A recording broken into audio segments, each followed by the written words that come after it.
जो उन्होंने कहा था कि कैजुअल लेबर्स और डिलीवरीज के जो यूनियन वाले हैं, इनको कहा कि हमें वोट दो, हम आपका मसला पहले 100 दिनों में हल करेंगे, और हर एक की नजर आज इन पे थी कि इस बजट में उसका ऐलान होगा। बजाय ये कि जो इन्होंने 1.5 घंटा सेंट्रली स्पॉन्सर्ड की स्कीम्स का जिक्र किया, अंग्रेजी बोलते गए, इसमें कुछ भी नहीं है। इस बजट में सिर्फ ये है कि जो कुछ था वो भी ये ले गए। बजट से तो मैं मुतमईन नहीं हूँ, लेकिन जिस तरीके की अंग्रेजी बोलते हैं हमारे चीफ मिनिस्टर साहब, उसमें मुतमईन हूँ। ये जो इन्होंने कहा 11,000 करोड़ को हम ट्राइबल लोगों को दे रहे हैं, ये नहीं दे रहे, वो सेंट्रली स्पॉन्सर्ड स्कीम है। और गवर्नमेंट ऑफ इंडिया ने अभी जो बजट पेश किया उसमें वो बिल्कुल उन्होंने जिक्र उसका किया, और उन्हीं चीजों का जिक्र यहाँ पे किया जा रहा है। सर 5 मरले का प्लॉट फराहम कर रहे हैं। मोदी की मिनर ले कि उन्होंने दिया कि इनका ले, ये अपना दिखाए। इस बजट से कोई मुतमईन नहीं है, और उमर साहब ने ये बिल्कुल साबित कर दिया जो इन्होंने कल कहा कि अगले इलेक्शन में मैं कोई अपना मैनिफेस्टो, कोई वादा लोगों के साथ नहीं करूंगा, क्योंकि इनको पता था कि मैं कोई वादा पूरा करूंगा ही नहीं। इसलिए जो कल इन्होंने कहा वो इन्होंने आज साबित कर दिया।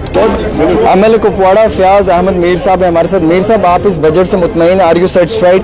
जो बजट पेश हुआ स्पेशली जो डेली वेजर्स के लिए रोड मैप बन रहा है। बजट से तो मैं मुतमईन नहीं हूँ, लेकिन जिस तरीके की अंग्रेजी बोलते हैं हमारे चीफ मिनिस्टर साहब, उसमें मुतमईन हूँ। डेली वेजर्स को क्या मिला? वही मैं कह रहा हूँ। देखिए, आज जब बजट पेश किया गया, जम्मू कश्मीर के जो हमारे बेरोजगार नौजवान हैं, डेली वेजर्स है, कैजुअल लेबर्स है, उनको ये उम्मीद थी, क्योंकि जब पिछला बजट पेश किया गया तब हमने भी सोचा और लोगों को भी ये जहन में था कि नई सरकार बनी है, इनको टाइम देना चाहिए। और इस आज के बजट पे लोगों को बहुत ज्यादा उम्मीदें थी, खासकर जो हमारे नौजवान है, बेरोजगार नौजवान, डेलीवेजर्स, कैजुअल लेबर्स, उनको ये उम्मीद थी कि आज उमर साहब जैसी बजट पेश करेंगे, बजाय इसके कि जो उन्होंने सेंट्रली स्पॉन्सर्ड स्कीम्स का जिक्र यहाँ उसमें उन्होंने 1.5 घंटा खाया, जो स्कीम्स ऑलरेडी यहाँ पे चल रही है। उम्मीद ये थी कि यहाँ पे आज उमर साहब बजट पेश करते वक्त जो उन्होंने लोगों के साथ वादे किए थे, यहाँ के नौजवानों के साथ, कि पहले 3 महीनों में 1 लाख लोगों को रोजगार, नौजवानों को रोजगार देंगे, जो उन्होंने कहा था कि कैजुअल लेबर्स और डिलीवरीज के जो यूनियन वाले हैं, इनको कहा कि हमें वोट दो, हम आपका मसला पहले 100 दिनों में हल करेंगे, और हर एक की नजर आज इन पे थी कि इस बजट में उसका ऐलान होगा। बजाय ये कि जो इन्होंने 1.5 घंटा सेंट्रली स्पॉन्सर्ड की स्कीम्स का जिक्र किया, अंग्रेजी बोलते गए, इसमें कुछ भी नहीं है। इस बजट में सिर्फ ये है कि जो कुछ था वो भी ये लेंगे, और कुछ नहीं है। क्या आप मुतमईन हैं डेली वेजर्स के लिए, जो ये कह रहे हैं हम रोड मैप बना रहे हैं? ये रोड मैप आज हो गए 10 साल।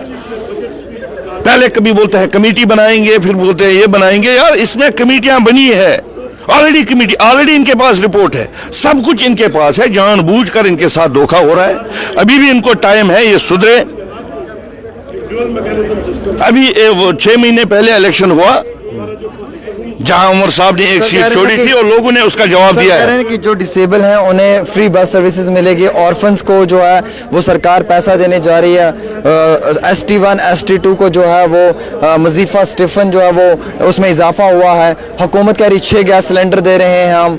हुकूमत कह रही है कि जनाब हम जो है वो बड़े पैमाने के ऊपर बॉर्डर एरियाज में बुलेट प्रूफ एम्बुलेंस वगैरह प्रोवाइड कर रहे हैं। तो ये हुकूमत का दावा है। ये बुलेट प्रूफ गाड़ी देने से वहाँ उनको रोजगार मिलेगा? यहाँ कम बुलेट प्रूफ गाड़ियां हैं, एम्बुलेंस वगैरह एम्बुलेंस कम है। बुलेट प्रूफ ये है, आर्मी के पास भी है, पुलिस के पास भी है।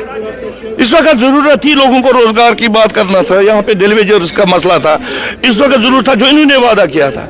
ये ऐसी बातें करने से, ये जो इन्होंने कहा कि हमने किया ट्राइबल के लिए, हमने ये किया, वो PM जुग्गा स्कीम है गवर्नमेंट ऑफ इंडिया की, उसमें भी जो है ट्राइबल लोग जो रहते हैं, मैं आपको बताऊं 2011 की सेंसस जो है उसमें से, जैसे मेरे डिस्ट्रिक्ट की बात है, मेरे डिस्ट्रिक्ट में कोई 15 गाँव